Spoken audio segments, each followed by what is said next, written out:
elk jaar zo druk. Hoewel ik wel het idee heb dat het wel elk jaar drukker wordt. Want iedereen vindt het fijn om of een bezoek te krijgen op school of op een werk of thuis, hè, met Sinterklaas. Sinterklaas had het dus smoordruk. Maar daar had er wat op betocht. Ik ben 18 november begonnen. Toen kwamen we binnen in Dokkum, zeg maar. En daarna heb ik de Sint-Nicolaas-centrale ingeroepen voor wat extra hulp. En inmiddels lopen ze met 11 Sinterklaas rond. Hoe fantastisch is dat? De Sint-Nicolaas-centrale in Kalmersweg helpt Sinterklaas al een periode. Ik zie kunnen vernemen dat het alle jaren drukker wordt. Het grootste verschil van het vorige jaar is dat we een weekend minder gingen. Maar we zullen in de boekingen dat we meer boekingen hadden. We gaan dit hier richting de 1250, misschien wel meer, tot 1260 boekingen. En dan kwam er met de intocht echt nog een zinslag. Bij de intocht van Dokkum, dat we alles weer draait. Ja, we gingen al een weekend minder, zou ik zeggen, dus we moesten alles heel snel droeien.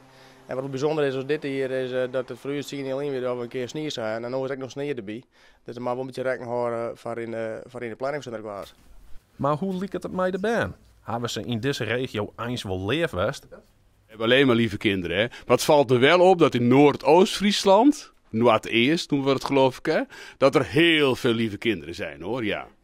Tiersje bezochten Sinterklaas en de help Sinterklaasen de laatste adressen en dan stieren de roerenputjes op de planning.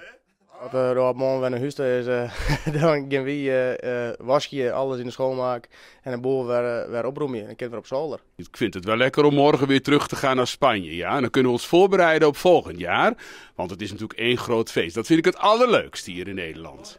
Een liedskoftje nadat Sinterklaas wegstaat, komt de Kriesman weer in Nederland. Maar is dit nou eens een vriend of vijand van Sinterklaas?